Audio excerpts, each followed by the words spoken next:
Es un placer estar aquí, les agradezco muchísimo que hayan venido a esta hora de la mañana y voy a hablar de la tierra herida con esta foto primera, que es de un pueblito del norte de Burgos, se llama San Pantaleón de Losa, y me gusta mucho porque refleja un poco todo ese acervo, ese patrimonio común que tenemos todos, ¿no? Está el aire, se sugiere el río por ahí abajo, está la tierra que nos da de comer, los cultivos, está el bosque y está también el acervo que hemos construido en lo alto de la roca, apuntando un poco hacia el cielo, hacia nuestras aspiraciones más íntimas y más altas. Hay una pequeña ermita, mitad gótica y mitad románica, preciosa, construida en dos momentos. Es parte de nuestro patrimonio cultural que debemos conservar, y al pie de la roca pues está la pequeña aldea donde había 12 habitantes no hace mucho, y no sé los que habrá ahora, que también están viviendo de ese patrimonio, ¿no? En todo caso, antes de nada, por tanto, me cabe agradecer la oportunidad de que me dejen hablar de estas cosas en un ciclo sobre el acervo común. Y lo agradezco porque la tierra es nuestro principal patrimonio, es decir, es el más común de nuestros acervos.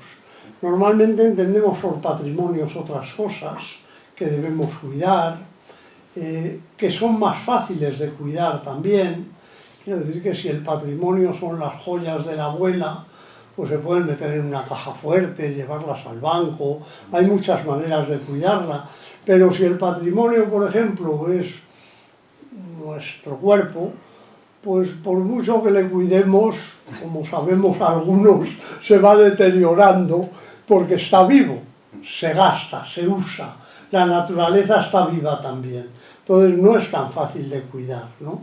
Pero es nuestro principal acervo común porque no es mío, ni es suyo, ni es de unos y de otros no, sino que es de toda la especie, es un patrimonio de la humanidad, y si me apuran, es de todas las demás especies. Es decir, es un patrimonio de todos los seres vivos porque dependemos unos de otros. Todos los seres vivos, quizá 8 millones de especies, quizá más de 10 millones de especies, sin contar ahí las bacterias, que pueden ser muchas más, todos dependemos unos de otros, como intentaré decir. Por eso me gusta recordar, enfatizar esas palabras de Carl Sagan, el astrónomo, el físico, el famoso divulgador, que hace ya 30 años advertía sobre la responsabilidad de preservar y querer ese punto azul pálido que es el único hogar que siempre hemos conocido. Esto lo decía Carl Sagan con una fotografía del espacio, y en medio de montones de estrellas, de puntos brillantes, había un puntito minúsculo, azul pálido, que era la Tierra, ¿no? Esto yo no lo he puesto porque en la pantalla no se vería casi. Entonces yo no lo he puesto minúsculo, lo he puesto un poco más grande. Pero esta fotografía, que fue tomada desde cerca de la Luna, la superficie de abajo es la Luna, y es la salida de la Tierra sobre la Luna por uno de los primeros astronautas, pues cambió el sentimiento de la humanidad precisamente en los años 80 del siglo pasado, ¿no? Antes de lo del punto azul pálido de Sagan, ¿no? Era entender que vivimos en una especie de barca que vaga en el espacio siguiendo unas leyes astronómicas de la física y de tal, pero que es el único hogar que hemos conocido, es nuestro patrimonio común, ¿no? Y debo insistir en lo de común, porque debo recordar, porque quizá luego no salga, y me gusta siempre decirlo, que la sostenibilidad ecológica está asociada inexorablemente a la sostenibilidad social. Es decir, que lo que tenemos que conservar es la naturaleza para vivir mejor todos, no para vivir mejor unos a costa de los otros, ¿no? Entonces, Esto ocurre ahora, es muy desigual el uso que hacemos de los recursos y muy desigual la tasa con la que inundamos la tierra de residuos. Y la solución no va a ser de ninguna manera que todo el mundo consiga gastar tanto y producir tanto basura, tantos residuos como los que más gastamos. Cada vez que nos propongamos conservar la naturaleza, debemos pensar en que hay mucha gente que tiene que disfrutar de ella, que probablemente está en peores condiciones. Y dicho eso, pues voy a pasar a unas diapositivas un poco rápidas que ya ha señalado Joaquín. En Valladolid, hablando de la tierra herida, que fue, como diré, el título de un libro que hicimos juntos, tan cerca del 12 de marzo, que fue la fecha en que se han cumplido 14 años de que mi padre muriera, pues debo decir algo de él. Fue él el que, como Joaquín ha anticipado, nos inculcó el amor y el respeto a la naturaleza. Él se pasó, decía, media vida al aire libre y lamentaba no haber pasado a sí mismo la otra mitad. Decía que lo que le había fallado era no haber pasado la vida completa. En la foto de arriba, ahí está montado a caballo sobre su hermano Adolfo, que vivían en la calle Colmenares, aunque él había nacido en el paso en la Acera Recoletos. Aquí está jugando al fútbol en un equipo de periodistas en los años 40, cuando él era de los más jóvenes periodistas de entonces, como se ve, aquí haciendo una paella en Sedano al aire libre y aquí ya más mayor montando en bicicleta, ¿no? Bueno, él encontraba argumentos y lenguaje para sus libros, personajes también, como también ha dicho Joaquín Díaz, en el campo, pone él en el campo, cazando y pescando. Cuando había menos pájaros, cuando encontraba truchas muertas o desaparecían las truchas porque el río había perdido el oxígeno, o cuando había menos perdices, se dio cuenta, y fue él el que me llamaba la atención a mí y a nuestros hermanos, de que algo se estaba deteriorando. Es decir, los demás, muchos de nosotros, yo mismo, probablemente ustedes, lo hemos oído, lo hemos leído, lo hemos percibido menos, o bien porque salimos al campo, bien porque tenemos menos sensibilidad para esos temas, ¿no? Hay pájaros, pues hay pájaros, hay hormigas, pues hay hormigas, y si hay muchos insectos en la piscina, pues dices, joder, qué lata dan los insectos, pero cuando ya no los hay, pues no te llama la atención, ¿no? Parece que hoy hay aproximadamente un 12% del número de insectos que había hace 50 años en Europa. Entonces, la gente que se quejaba que de bichos hay aquí, pues ahora no lo nota porque hay menos. Pero si tienes sensibilidad te das cuenta de que algo no funciona muy bien, ¿no? Y esto le llevó, hace 50 años, a escoger la conservación de la naturaleza, del medio ambiente, como tema para su ingreso en la Real Academia Española, muy poco después de que muriera mi madre. De hecho, le dedicó el discurso y seguramente lo leyó porque ella quería que lo leyera. Se lo había dicho muchas veces, pero si no, postrado como estaba, pues seguramente no lo hubiera terminado nunca.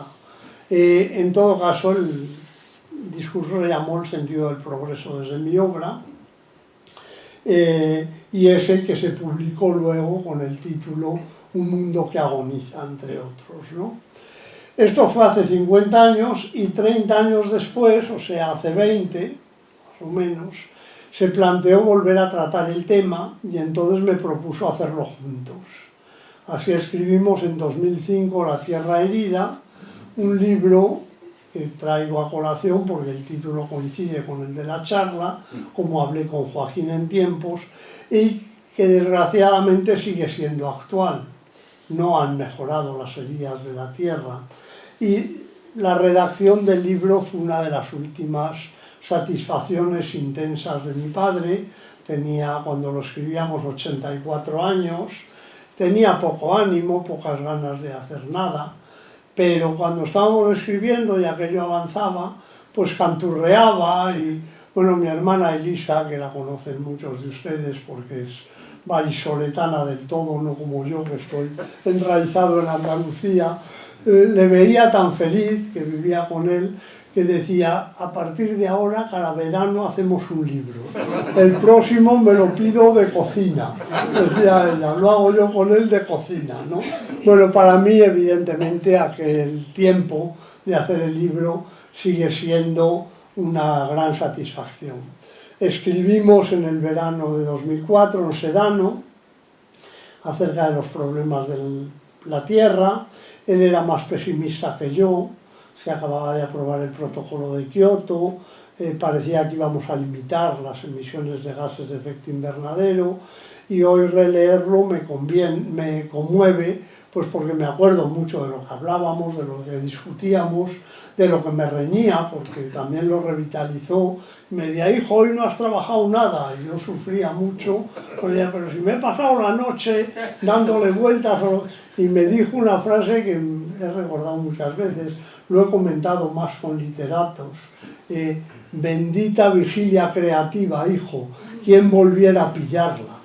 ¿No? Me impresionó mucho lo de que a mí me parecía una desgracia, que era estar en la cama dando vueltas a cómo contar la historia de lo que habíamos hablado, pues él lo echaba de menos, porque tomaba unas pastillas y se dormía, ¿no? Entonces no le daba vueltas a esta vigilia creativa. Pero bueno, ¿por qué pensábamos que la Tierra estaba y aún sigue estando enferma? Pues bueno, podemos ver la biosfera, que sería la parte viva de la Tierra, lo que llamamos también sistema Tierra, como un superorganismo vivo. Esto lo dijo Lovelock, y hizo la imagen de Gaia, Gaia que es solo como los americanos pronunciaban Gea, es la Tierra, la diosa Tierra, la madre Tierra. Bueno, Gaia ha tenido más éxito porque todo lo anglosajón tiene más éxito ahora que lo viejo clásico, ¿no? Pero Gea era el símil de Lovelock, que era un superorganismo, que la Tierra estaba viva, de alguna forma estaba autorregulada. Efectivamente, si viéramos, yo creo que salen luego los ciclos del CO2 o del oxígeno en la Tierra o de tal, sube y baja, pero nunca se escapa de determinados niveles, ¿no? Bueno, cuando se escapa, pues es como si tuviera fiebre, digamos, es un síntoma de que haya alguna enfermedad. Nosotros podemos tener entre 35 y 37 grados, 35 y un poco, y 36 y bastante, pero si de pronto tenemos 40 algo va mal, ¿no? Si tenemos 33 también, evidentemente, ¿no? Entonces, estos son síntomas de que algo no está funcionando bien. Pero este superorganismo que digo autorregulado produce recursos y depura los residuos. Depura los residuos precisamente porque también son recursos.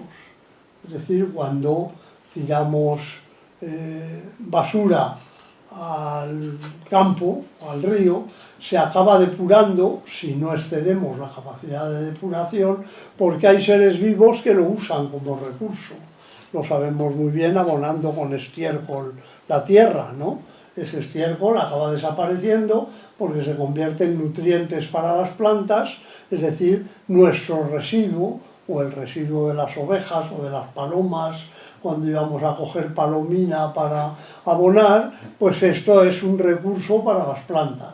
Ese ciclo cerrado, lo de la economía cerrada, el ciclo económico donde todo se aprovecha porque el residuo es recurso y el recurso se convierte en residuo que es recurso a su vez, es la base de la trama de la vida, ¿no? La esencia de la trama de la vida. Lo que ocurre es que nosotros, los humanos, lo hemos aprovechado con tanto éxito que acaparamos gran parte de los recursos y producimos muchísimos residuos, tantos que excedemos la capacidad de depuración del sistema. Es decir, el sistema sigue funcionando, pero es como si una depuradora preparada para depurar 3 metros cúbicos por segundo, pues le manda 6, no lo hace bien. Parte queda sin depurar, ¿no? Bueno, eso es un poco esa enfermedad, es lo que llamamos cambio global, lo llamamos enfermedad de la Tierra, pero para la Tierra no es tal, ella no se siente herida, ha estado de muchas maneras a lo largo de su historia. Durante la mitad de la historia de la Tierra no había oxígeno en la atmósfera, por ejemplo. El oxígeno ha sido un residuo que han producido las plantas y las bacterias que hacen la fotosíntesis. A ellos les sobra el oxígeno y lo tiran. Entonces ellos, las primeras cianobacterias, que son las bacterias que hacen fotosíntesis, y luego las plantas, inundaron la atmósfera de oxígeno. Para las bacterias que vivían antes en la Tierra, que no toleraban el oxígeno, fue una faena horrorosa, por no decir una palabra más grosera, ¿no? Es decir, a ellas la Tierra ya se ha contaminado alguna vez para los seres que vivían en ellas. Lo que ocurre es que ahora a nosotros nos interesa que no cambie demasiado. Lo que pone en peligro, por tanto, no es la vida en la Tierra. Escribió un biólogo famoso: la vida en la Tierra no me preocupa, aunque hiciéramos estallar todas las bombas atómicas de todos los arsenales a la vez, siempre quedaría alguna bacteria relamiéndose porque le encantaban las radiaciones. Y a partir de esas bacterias podría empezar la evolución y tiraría por otro lado, funcionaría por otro sitio, ¿no? Lo que está en peligro es la habitabilidad de la Tierra para una especie como la nuestra. Eso es lo que nos preocupa salvar, ¿no?